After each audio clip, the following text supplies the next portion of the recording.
My confusion is everyone takes ownership. At what level does that end? Theoretically, the president is the commander-in-chief, so it could take extreme ownership. Who decides who gets fired? How does that decision get made? Is that an example of extreme ownership? Yeah, so again, this is where we start looking at what this looks like. When does it stop? When something goes wrong, right? When does it stop? So I was trying to apply this to my life. So with the blue on blue, right, that I had. So fratricide, Ramadi, friendly fire incident, and I took ownership of it. Now you got to remember also, people below me in the chain of command said, no, it was my fault. No, it was my fault. I said, no, it wasn't your fault. It was my fault. Now you could look at my boss and go, well, why wouldn't it be your boss's fault? Why wouldn't it be his boss's fault? Why wouldn't it be their boss? Why wouldn't you take that all the way up the chain of command to the president of the United States, who's the senior person in the military chain of command, is the president, and why wouldn't he say, hey, Jocko's unit had a blue on blue and it's my fault, right? Theoretically, like that's what extreme ownership is. Here's the deal. The goal of extreme ownership isn't just to take ownership. The goal of extreme ownership is to actually solve the problem. That's what the goal is. The goal isn't to look who to blame. The goal is to get the problem solved. That's what the goal is. It's not about just blaming someone or finding someone to blame. And when you take ownership of it, that is the first step that leads us to solving the problem, but it's not the solution itself. So when you say, it was my fault, the problem doesn't go away. Also, firing people. Firing someone is not necessarily solve the problem. Now, unless that person, a person in the chain of command has proven to be incompetent or immoral or incapable of doing their job or blatantly negligent, if it's one of those, then cool, that might solve the problem. But most likely, the people just need to be led properly. So here's what happened. My boss listened to me give a debrief. And in the debrief, yes, I took ownership, but I didn't just take ownership and say, oh, cool, now it's gone, because it didn't make the problem disappear. I said, hey, here's the new standard operating procedures that we are going to implement to make sure this never happens again. Okay. So now he sees that I am solving the problem. He sees that I recognize what the problem is. He sees how I'm going to get the problem solved. The problem isn't getting past me. How can he take ownership? It doesn't make it past me. I'm owning it. Now, a good boss is going to say, hey, you know what, Jocko, I get it. And there's definitely I see what you're saying. However, I could have done a better job prepping you guys with training or whatever, right? And I'm not saying that was the case, but everyone can still kind of provide overlapping fields of fire to get a problem solved. Now, like I said, I had taken ownership of the problem and offered the solutions. If I had denied any wrongdoing and blamed other people and not come up with actual solutions, then he probably would have looked at me and been like, you're fired. Right? Because you've got someone now that's incompetent of seeing what the mistakes were, incompetent of figuring out what the solutions are. He needs to fire me. He needs to fire me. And the person above him in the chain of command will go, hey, what happened with that fratricide? And he go, oh yeah, the commander out there made the following mistakes and he's obviously incompetent and I fired him. Okay, roger that. That's now we put a new person in there and we start moving in that direction. But I solved the problem that he saw, that we all saw, right? Here's the solutions. We're going to use these marking procedures. We're going to use these time distance things. We're going to make sure that this does not happen again. Now, if we go back to the base example, it's one of the examples I use in leadership strategy and tactics of a machine gunner shoots out of his field of fire. Okay, machine gunner shoots out of his field of fire. Maybe the machine gunner says, well, no one told me what the fields of fire were, so it wasn't my fault. And then maybe the fire team leader said, I told him, but he didn't listen. So you got two excuses, right? And then the squad leader says, well, the fire team leader didn't effectively pass the word. So it's not my fault as a squad leader. The fire team leader has not passed the word correctly. And then the platoon commander says, well, the squad leader didn't understand the importance of field of fire, so it's actually his fault. So now we have everyone. No one solved it. You notice no one has solved the problem yet. Yeah. And then the task unit commander says, the platoon leader doesn't have good control of his men. So still no one solved the problem. No one has actually implemented a solution. And then the SEAL team commander, the next person in the chain of command, says the task unit didn't, train themselves properly. So still, he's just pointing a finger. It doesn't solve the problem. And then the group commander says the SEAL team commanding officer is out of touch with what his troops are doing. And then the group commander or the admiral says, the group commander's not paying attention to training. So still, no one has solved the problem. All it's doing is blaming. We're just pointing fingers. And then the SOCOM commander looks at the admiral and says the admiral's not obviously driving realistic training, and so he's just blaming. And then the chairman of the Joint Chiefs of Staff says, obviously SOCOM has no standards, but they still won't do anything. And then the president says the chairman of the Joint Chiefs of Staff doesn't understand what's happening in the field. And then the voters say the president doesn't know how to run the military. And then the president gets voted out. So the president eventually gets fired because of this thing. But that's not what happens. So yeah, if you just pass the blame, and no one takes ownership, that problem continues throughout the whole chain of command. But when people start taking ownership, then the problem gets solved and it doesn't get anywhere. There becomes a limitation where the problem is no longer a problem. So if the machine gunner shoots out of his field of fire and says, you know what, hey, my fault, next time I will confirm that I know my field of fire before pulling the trigger. So that's kind of a solved problem. Mm-hmm. Now, it gets overlapped a little bit because the fire team leader says, listen, I will make sure and I'll be perfectly clear and reinforce and get a read back next time I tell him what his field of fire is. I'll do a better job passing the word. So now you got like a double overlap on the problem being solved. And then the platoon leader says, listen, I should have covered fields of fire more in the rehearsals. So now we got triple. So this is not going to be a problem anymore. Mm-hmm. No one to fire, no one to reprimand. The problem is getting solved. And you could go right up through the chain of command. That the platoon leader says, I'm going to cover it in rehearsals. And the task unit commander says, I'm going to actually go through a briefing on why fields of fire are so important. And you look at all these stacks of people taking ownership, the problem doesn't get out. The problem gets solved. Mm. So that's why a problem doesn't make its way through the entire chain of command when people start taking ownership. It gets owned and it gets solved. Mm.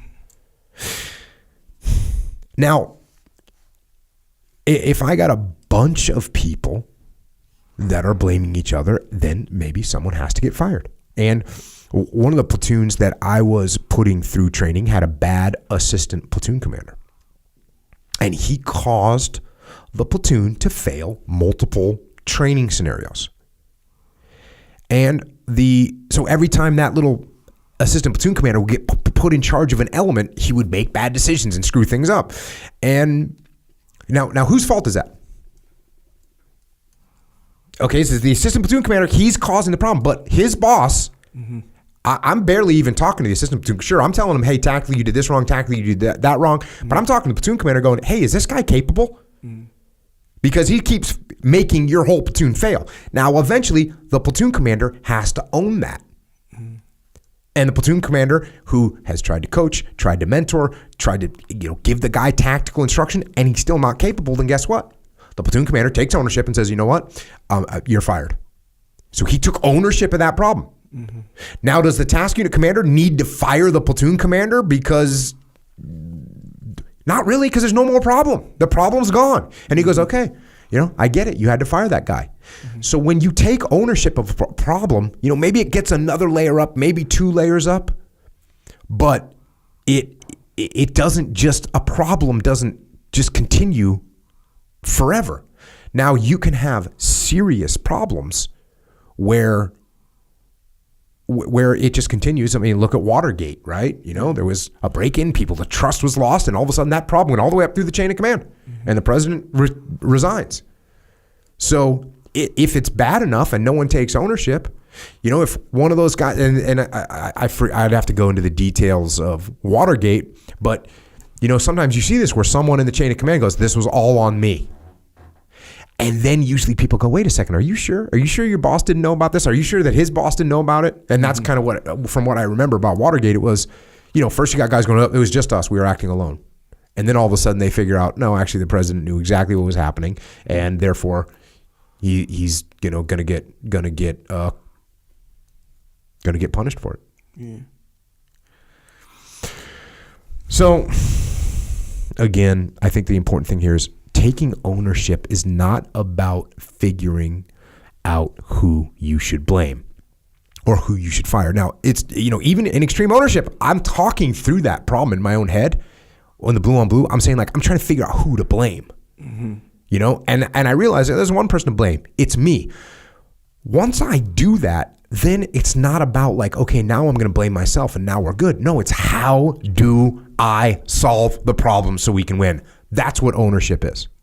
And that's why, going back to this original question, when does it stop? It stops when the problems get solved. That's it. Again, just one of those critical elements, which actually is more important when you think about it, the solving the problem part of it, more so than it's my fault, it's their fault, or whatever. Because if we didn't have this instinctual blaming self, or what do you call it, defensive mechanisms, that it'd just be way different. So, but since that is a natural thing, it's kind of like it has to be part of extreme ownership. It just has to be for you to be compelled to solve the problem. If you believe, like for real believe, not, yes. I'm going to create if I just go, ooh, this is my fault, and that's it, and I don't really believe that I can solve the problem. Yeah. It's like this. One of the guys at Echelon Front was talking to a client the other day, and one of the senior people one of the senior executives said, I've got 1,200 people that work for me. I can't be responsible for what they do when they make a mistake. And here's the deal: when you have that attitude, you're right. You can't do anything. And this goes back. I talked about it with Daryl Cooper on the Abu Ghraib thing. If the leadership says, you know what, the people that are in the prison that are guarding the insurgents that were captured, if they do something, if they abuse those prisoners, that's not on me. That's somebody on the front line. If you have that attitude, then you're going to have problems. But if you have the attitude, hey, what happens on the front line is my responsibility, then guess what you do? You clarify your commander's intent. You make sure that everyone understands what the rules of engagement are. You make sure that everyone understands what the goal of having these people in these situations are. You make sure they understand what happens if they get caught or what happens if they get caught abusing prisoners, what that's going to look like, what that's going to do to the war effort. You do all these things to mitigate that. That's what you do. But when you think, well, of course I'm responsible, but I'm not really responsible. Right, yeah. You don't take the actions necessary. You don't take that preemptive ownership to solve those problems. And then when something does go wrong, if you throw up your hands and go, I can't control what's happening on the front line, I'm firing you immediately. I'm firing you in 10 seconds. If someone happens to the front line and I talk to the leader and I say, your front line people did X, Y, and Z wrong, and they go, hey, you know what? I can't control what's happening on the front line. I'm like, cool, you're fired. You know what I mean? Like if that's your attitude, I want someone that says, hey, you know what? Here's the things that I'm implementing. Make sure that doesn't happen again. Here's the course I'm running. Here's the oversight I'm putting in here, X, Y, Z to solve those problems. That's what I'm going to do. And I go, okay, great. You're obviously taking ownership of the problem. I'll take, I'm going to take ownership. Maybe I can provide you this or that to help you. But then once it gets there, that problem doesn't continue on indefinitely. Right. Yeah. We get it solved. That's the beauty of extreme ownership, is that the problem gets solved. So so when you fire a guy or whatever, theoretically, it's kind of like you're firing him because, like the example you just said right there with the guy who has that attitude, right? I don't control this. You fire him essentially because he's going to continue to either allow or be a problem. That's going to continue. Yes, it's going to continue kind of thing. So like getting rid of him, replacing him, whatever, that essentially solves a root of a problem. Yes. Bigger problem. So what do you, because every once in a while you'll find a situation, company, whatever, where they'll fire a guy just as punishment. Like it's not necessarily that given the particular circumstance where he'll continue to be a problem. It's not that kind of situation, or it's not obvious that it's that kind of situation, but it's like, we need someone's head for this mistake, Absolutely. like that kind of stuff or whatever. Like, how would you, I don't know, how would you approach taking that? extreme ownership does not prevent you from getting fired. Yeah. We should be perfectly clear about that. I will tell you that in my opinion, you have a better chance of not getting fired if you take ownership than if you put your hands up or point fingers at other people. Yeah. Either you put your hands up and say, well, there's nothing I could do about it. That was the front lines. That's not me. Yeah. I'm firing you. If you say, well, it wasn't my fault. It was the junior leader that directed that. Oh, so are you going to fire that leader? Or are you going to train him? Are you going to do something different? Are you going to implement some standard operating procedures so that can happen? Or are you just saying you can't control it? Because if you can't control it, I don't need you here. Right. So yes, sometimes people take ownership and they're getting fired anyways. I will say this, if they're proactively, really, truly taking ownership of what is happening, if they're taking preemptive ownership, they're not going to be sitting in that position in the first place, because whatever things are unfolding, they go, man, if we get caught doing that, I'm going to be the one responsible for it. I own this. And so, hey, frontline, you can't do that. Here's the training. Here's the right protocol. Here's how you handle those situations, and don't ever do that again. And they go, oh, okay. And now when the boss comes to me and says, hey, we had this just flare up, I go, yeah, here's what I did about it. I'm aware of what's happening. I already got it under wraps, boss. And I go, oh, okay, cool, thanks. But if I go, well, all that stuff was happening and I never did anything about it and I didn't know about it, guess what? Expect to get fired. Extreme ownership does not prevent you from getting fired post-mortem. You caused a problem. You allowed a problem to happen under your command. You have a better chance of not getting fired if you take ownership of it. But if you have an egregious thing happen and it's on your watch, you might get fired. And if you make excuses, if you think you can kind of weasel your way out of it, you're going to get fired as well. You're just going to look like a weasel. It's funny, like I have this vision of the guy, who gets fired, right? And on his way out, he has this, what do you call it? Like a little basket of his stuff, that classic image. Yeah. And he's like, but I took extreme ownership. Ownership. You should have taken extreme ownership prior to this happening. And look, it's funny. Okay, remember what I said, how extreme ownership is always on the top, right? Like no matter what the problem, even that, let's say I got fired, I took extreme ownership, it was my fault, fully believed it, everything, and then I got fired still, right? Meanwhile, I'm like mad at extreme ownership. I took extreme ownership, it didn't work, got fired. Aren't you sort of blaming extreme ownership now? Kind of thing? Yes, I guess it is. In a strange world, you are correct. Yeah, you are now blaming extreme ownership. But what you're really doing is you're trying to take ownership after the fact. That's why it's important to have the attitude of extreme ownership. That's the problem with, and this is what I wrote about in Leadership Strategy and Tactics. The problem with extreme ownership is that it's post-mortem. It's after the fact. Preemptive ownership is, hey, you take ownership of everything that's going on so you prevent these problems from occurring. Yeah. Now, if they occur, I will promise you the best thing you can do is say, here's the problem, here's the mistakes I made, here's what I'm going to do to fix it. Yeah. That is your best method of survival. And if you don't do that, if you do that, as I just said, it's no guarantee that you're not going to get fired, because you still might get fired. But if you run in there and you make a bunch of excuses, yeah. No good. Check.